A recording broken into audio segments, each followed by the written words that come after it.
कभी कभी जिंदगी हमें ऐसे सवालों के सामने खड़ा कर देती है जिनका जवाब हमारे पास नहीं होता। हम सब जी रहे हैं, काम कर रहे हैं, हंस रहे हैं, सपने देख रहे हैं, लेकिन क्या हमने कभी सच में ये सोचा है कि हम जी किस लिए रहे हैं? एक व्यक्ति ने ये सवाल खुद से तब पूछा जब उसके पास कुछ भी नहीं बचा था, न परिवार, न आजादी, न यकीन कि वो कल तक जिंदा रहेगा। वो एक ऐसे स्थान पर था जहां इंसानियत खत्म हो चुकी थी। नाजी कंसंट्रेशन कैंप, जहां हर सुबह मौत के साथ शुरू होती थी और हर रात अनिश्चितता में खत्म। लेकिन वहीं जहां सब कुछ खो गया था, उस व्यक्ति ने एक ऐसी चीज खोज ली जो कभी नहीं खोती, और वो था जीवन का अर्थ। वो कहता है, मुझसे मेरी आजादी छीनी जा सकती है, मेरा शरीर, मेरा परिवार, सब कुछ, लेकिन एक चीज कोई नहीं छीन सकता, मेरी सोच चुनने की आजादी। नमस्कार दोस्तों, आज हम एक ऐसी किताब की बात करेंगे जिसने लाखों लोगों को उनके जीवन का उद्देश्य खोजने में मदद की है। यह किताब है मैन्स सर्च फॉर मीनिंग, जिसे महान मनोवैज्ञानिक और होलोकॉस्ट सर्वाइवर विक्टर फ्रैंकल ने लिखा है। यह किताब न केवल उनके संघर्षों की कहानी है, बल्कि यह हमें सिखाती है कि जीवन में कठिनाइयों के बावजूद हम अपने अस्तित्व का अर्थ कैसे खोज सकते हैं। यह किताब हमें प्रेरित करती है कि चाहे परिस्थितियां कितनी भी कठिन क्यों न हो, हमारे पास हमेशा एक विकल्प होता है आगे बढ़ने का। तो चलिए इस किताब की गहराई में उतरते हैं और इसके मुख्य संदेशों को समझते हैं। विक्टर फ्रैंकल ऑस्ट्रिया का एक प्रसिद्ध मनोचिकित्सक था। वो अपने काम से, अपनी पत्नी और परिवार से बेहद प्यार करता था। लेकिन द्वितीय विश्व युद्ध 1942 के दौरान सब कुछ बदल गया। उसे और उसके परिवार को पकड़ लिया गया और भेज दिया गया कॉन्सेंट्रेशन कैंप में, जहां इंसान का नाम नहीं, बस एक नंबर होता था। हर दिन वहां बस दो सवाल होते, क्या मैं आज जिंदा रहूंगा या कल तक मेरी बारी आ जाएगी? सैकड़ों लोग हर दिन मर रहे थे, कुछ भूख से, कुछ ठंड से और कुछ उम्मीद की कमी से।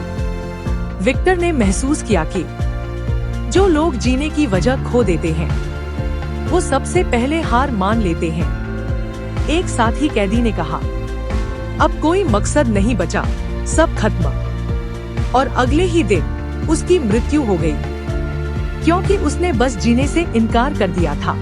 विक्टर ने उस दिन समझा, मरना तब नहीं होता जब शरीर थकता है, मरना तब होता है जब आत्मा उम्मीद छोड़ देती है। हर सुबह जब विक्टर उठता, वो खुद से एक ही सवाल पूछता, आज मैं किस लिए जिंदा रहूं? कभी वो अपनी पत्नी का चेहरा सोचता, कभी अपने अधूरे काम का सपना। वो कल्पना करता कि आजाद होकर वो फिर से मरीजों की मदद करेगा, लोगों को जीने की वजह देगा। कई बार ठंड, भूख और यातना से उसका शरीर जवाब देने लगता, लेकिन उसका मन कहता, मेरा दर्द बेकार नहीं जाएगा। वो अपने साथियों को समझाता था कि अगर हम अपने कष्ट में कोई अर्थ खोज लें, तो हम उसे सह सकते हैं, क्योंकि दर्द तब तक असहनीय है जब तक उसमें कोई मकसद नहीं मिलता। एक दिन विक्टर ने अपने मन में प्रयोग किया। उसने खुद को कल्पना में देखा कि वो आजाद है, वो मंच पर खड़ा है और छात्रों को सिखा रहा है कि कैसे इंसान सबसे कठिन हालात में भी अर्थ खोज सकता है। वो जानता था कि उसके चारों ओर की दीवारें उसके शरीर को बांध सकती हैं, पर उसके विचारों को नहीं।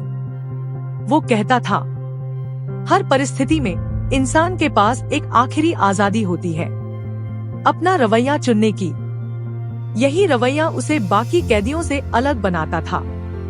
जहां दूसरे निराश हो चुके थे, वो अपने भीतर की ताकत खोज रहा था। फ्रैंकल ने अपने अनुभवों के आधार पर एक नई मनोवैज्ञानिक पद्धति विकसित की, जिसे लोगोथेरेपी कहा जाता है। यह पद्धति कहती है कि जीवन का सबसे बड़ा उद्देश्य अपने अस्तित्व का अर्थ खोजना है। फ्रैंकल ने बताया कि हम 3 तरीकों से अपने जीवन का अर्थ खोज सकते हैं। पहला है काम के माध्यम से, ऐसा काम करना जो हमारे लिए महत्वपूर्ण हो और जिससे हमें संतोष मिले। दूसरा है प्यार और रिश्तों के माध्यम से, अपने प्रियजनों के साथ समय बिताना, उनके लिए जीना और उनसे प्रेरणा लेना। और तीसरा है दुख को स्वीकार करके अपने दर्द और संघर्ष को एक उद्देश्य में बदलना। उन्होंने कहा कि जब हम अपने जीवन के उद्देश्य को पहचान लेते हैं तो हम किसी भी कठिनाई का सामना कर सकते हैं। फ्रैंकल ने यह भी बताया कि लोग अक्सर खुशी या सफलता के पीछे भागते हैं, लेकिन असली संतोष तब मिलता है जब हम अपने जीवन का अर्थ खोज लेते हैं। जब कैंप से आजादी मिली, विक्टर के पास कोई नहीं बचा था। उसकी पत्नी, माता पिता, परिवार सभी जा चुके थे, पर एक चीज बची थी, उसका क्यों। वो कैंप से लौटकर आया और एक किताब लिखी जिसका नाम है मैन्स सर्च फॉर मीनिंग। यह एक ऐसी किताब है जिसने पूरी दुनिया को ये सिखाया कि इंसान को सिर्फ सुख नहीं चाहिए, उसे मकसद चाहिए। वो कहता था, अगर जिंदगी का कोई अर्थ है तो कष्ट का भी अर्थ है।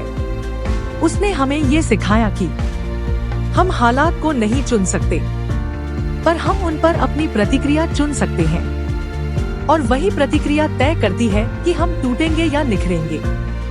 विक्टर की कहानी सिर्फ दर्द की नहीं है, ये उम्मीद की कहानी है। उसने सिखाया कि सबसे अंधेरे समय में भी हम अपने भीतर रोशनी पा सकते हैं। उसने कहा, जिसके पास जीने का क्यों है, वो किसी भी कैसे को झेल सकता है। और यही इस किताब का सार है। दर्द से भागो मत, उसे समझो, क्योंकि हर दर्द के पीछे एक अर्थ छुपा है। तो अगली बार जब जिंदगी तुम्हें परखे, याद रखना, शायद वो तुम्हें तोड़ने नहीं, बल्कि तुम्हें तुम्हारा अर्थ दिखाने आई है। कभी कभी जिंदगी हमें सवालों के बीच छोड़ देती है और जवाब हमें अपने अंदर ढूंढने पड़ते हैं। यही तो असली मीनिंग है, हर दर्द, हर खोने के पीछे छुपे सबक को पहचानना। अगर ये कहानी तुम्हारे दिल को छू गई हो तो इसे किसी ऐसे इंसान तक जरूर पहुंचाओ जो अपने क्यों की तलाश में है, क्योंकि शायद वही इस वीडियो से अपनी नई शुरुआत पाले। आप हो द सोचिफाई के साथ, जहां हर कहानी एक सोच बन जाती है। अगली बार फिर मिलेंगे एक और कहानी, एक और सीख के साथ। तब तक खुद से जुड़ो, क्योंकि वही सबसे बड़ी यात्रा है। Thank you.